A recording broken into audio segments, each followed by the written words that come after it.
C'est généralement à nous de combler les écarts entre notre fonctionnement et celui qui est attendu de, de la plupart des gens. Certains y arrivent, mais c'est toujours quelque chose de, de difficile et de fatigant.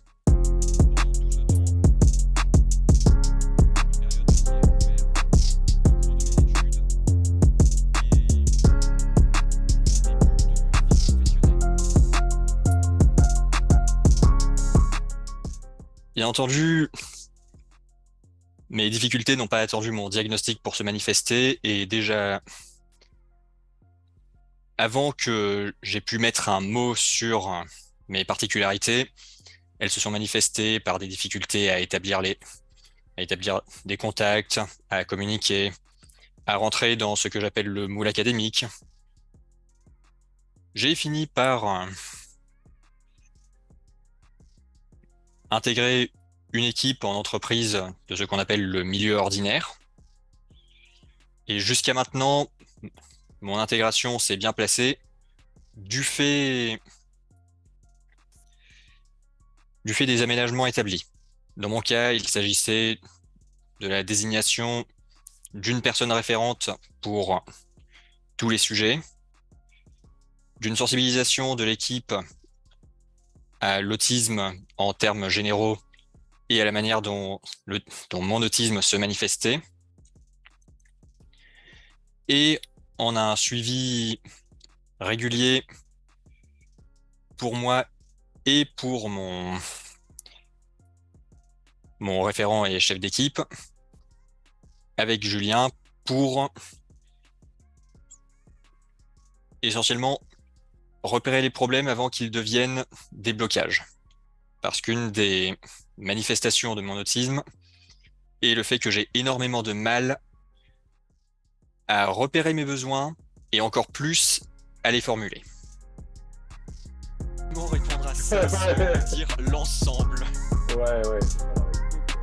En fait, il a commencé un taf il y a 15 jours. Mais en fait, ça fait 4 ans que tu bosses. Tu vois ce que je veux dire? Oui.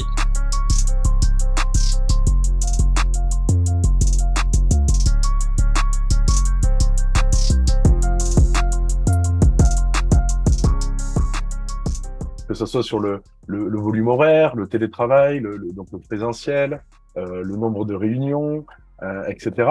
Il peut y avoir des aménagements aussi physiques, hein, puisque beaucoup de ces profils-là vont avoir des hypersensibilités sensorielles. Donc, ils vont avoir besoin peut-être d'un bureau, d'un espace isolé dans lequel ils peuvent aller travailler de manière plus confortable. Ils peuvent avoir des casques anti-bruit aussi, puisqu'ils vont être surstimulés par tous les bruits qu'il peut y avoir dans un bureau. Et c'est donc en acceptant d'être plus flexible dans les modalités et les organisations de travail, que ce soit sur le recrutement, le management, les évolutions de carrière, les mobilités, pour pouvoir mieux adapter par rapport aux besoins. Si on attend que ces profils-là qui sont différents soient comme nous, on n'est plus dans cette notion d'inclusion. Et c'est ces moments-là qui vont créer des situations difficiles.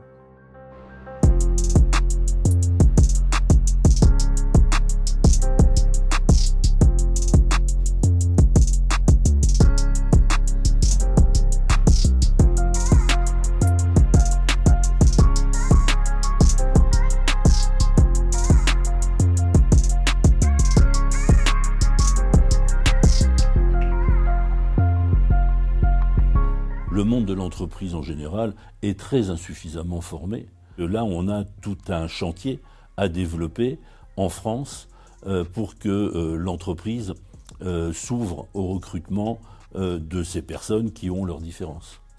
Il ne faut pas forcément rendre la loi plus contraignante. Il faut beaucoup communiquer, donc parler de ces différences, expliquer pourquoi tel comportement, pourquoi une personne a le matin des difficultés à rentrer en interaction avec ses collègues, pour dire bonjour, pour s'interpeller, qu'est-ce que tu as fait hier soir, qu'est-ce que tu as fait ce week-end, etc. Comment vas-tu ce matin? Voilà, ces échanges-là qui sont d'une banalité pour tout un chacun, ce sont peut-être pas évidents pour une personne ayant des troubles du spectre de l'autisme. Mais quand on comprend qui est l'autre, ça va beaucoup mieux après.